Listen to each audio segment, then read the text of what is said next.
tough act to follow. But first off, just want to say thanks to Cody and Mary for hosting us. And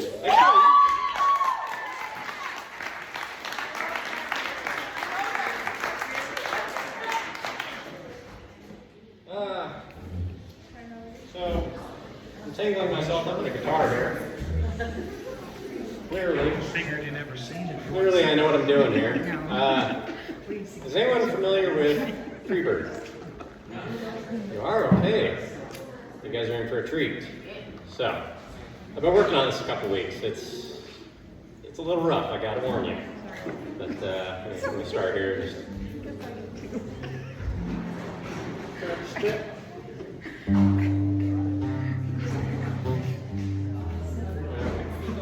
fix that one.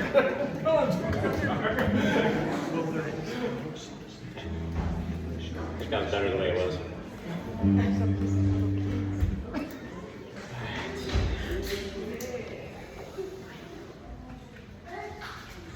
You guys ready for this? Oh, yeah.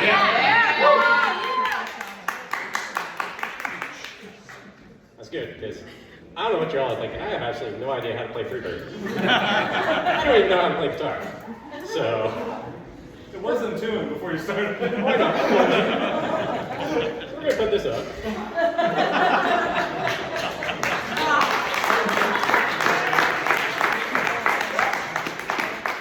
So let's get to what I'm actually doing here. I do comedy. It's a curse. You're all warned in advance. Cody made sure of it. So, got a question for y'all. If food tastes like it smells, how come boogers don't taste like what we've been smelling all day? I mean, I don't know about yours. I'm not going to try them, but... speaking of dinner, though, I was supposed to have dinner with Charlie Kirk last week. I know, I guess somebody was able to change his mind. That got dark. Wow. But when I think about what happened, man, it just breaks my heart. Really, I mean, it's a tragedy. Such a waste of a young life. That young man could have been on the golf course, but instead he had to be on a college campus that day. Had such a bright future ahead of him, but now he's behind bars.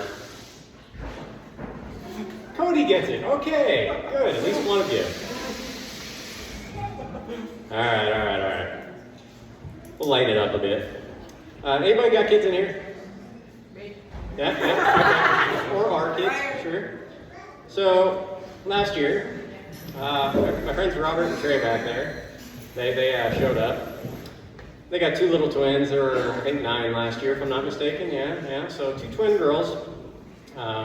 Just love me to death for some reason. I don't get it, but so they wanted to take me on a walk. And I thought, I didn't take them on a walk. I was taken, just to be clear. So being the adventurous little girls they are, they decided we're going to walk through the desert. Like, okay, whatever. And then they started seeing little lizards and stuff. They were hunting for lizards, and like, okay, cool. So we come across a horny toad.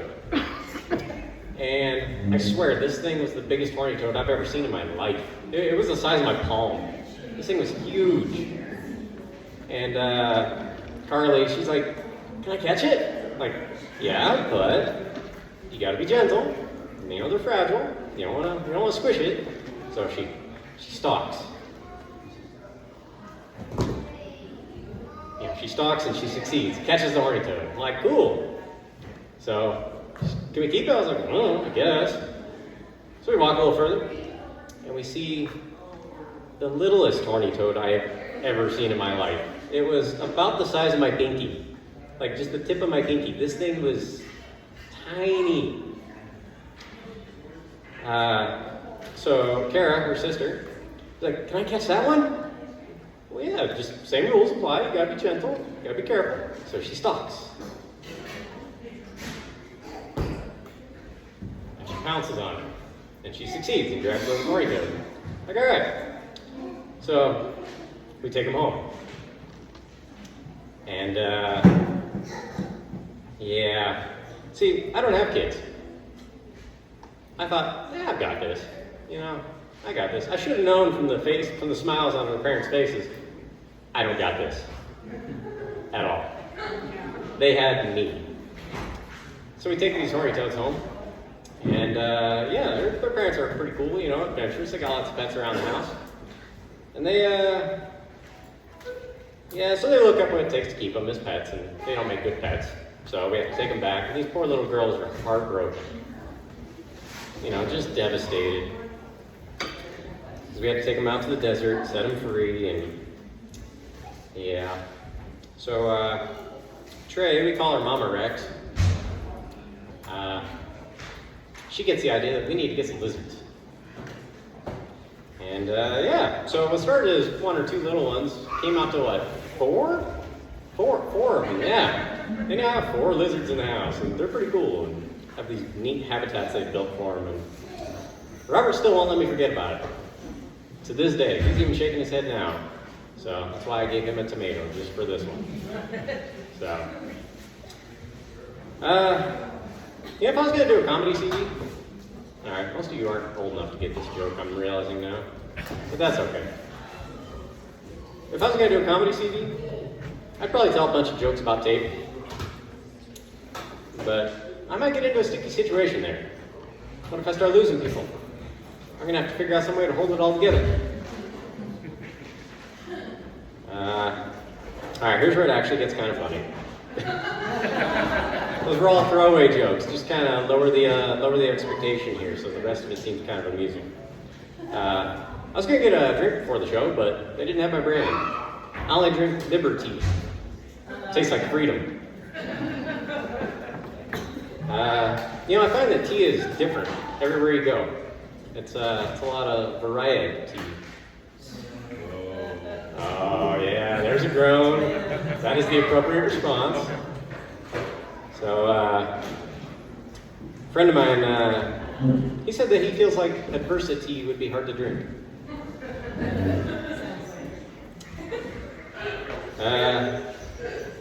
Alright, you know, sometimes I like to mix different types of tea together. You guys ever tried that? No? No? Anyway, it makes for diversity. Yeah. Oh, I'm losing you guys. Still no tomatoes. I'm surprised. That's all right. You know what kind of tea is endangered? Anybody? Anybody ever had manna tea? All right, you guys are too kind. Too kind. I'm gonna skip that one because that joke is dumb. Yeah, I really like sweet tea. I really like sweet tea, but my dentist says it'll give me tablet tea. There you go. Hey, people are catching the idea here. You can feel free to just throw it out there if you get it. So, speaking of which, you guys suppose cannibals drink humanity? That's disgusting. I even caught that one. Hey, thank you. I'd love to try coyote, but it's really hard to get into this country. No? All right, in fact, I slipped that one right by most of you. It's a good sign. So, what's that? I know somebody. You know, I'm here. We'll talk later. So, you know, there's a lot of different types of tea. It's almost like wines or, you know, whiskeys, different types of drinks, and people get real passionate about it, and different collections, and there's a lot of culture to it with tea. You know, you got sweet tea, green tea, black tea, breakfast tea, gray Earl tea, Earl Grey, there we go. Anyway, all sorts of different types. Has anyone ever had a spicy tea? You have, okay. I had one the other day. It had a real kick to it. Anybody know? Anybody heard of this one? Karat tea? Alright.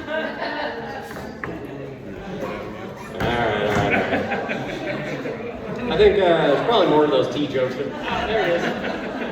There's more of these tea jokes, but I'm gonna have to stew on it. Anybody ever had a plantain? Yeah? A couple of you? Okay. Well, I tried one a while back. Not what you expect. It looks like a banana, shaped like a banana, colored like a banana. It's not a banana, it's a potato. Seriously, you peel it, I mean, you have to like cut it apart to get it open, but it's rough. It's a banana-shaped potato. I hear you're supposed to cook them. That's the mistake I made. I don't know how to cook.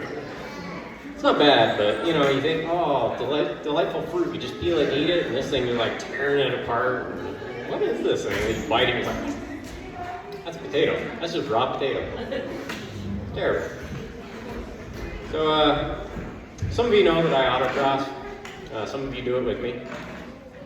I did a thing the other day where, okay, the idea is you go through cones in a parking lot and you try not to run any over. It's a good time. I did it backwards. The entire course. Just looking over my shoulder. And just, you know, as fast as I could. Didn't hit any. Where I made the mistake was doing this in front of children. Do you want to guess how many kids wanted to go for a backwards ride after that? All of them! You guessed correctly. So, that's all I got for you guys tonight. So.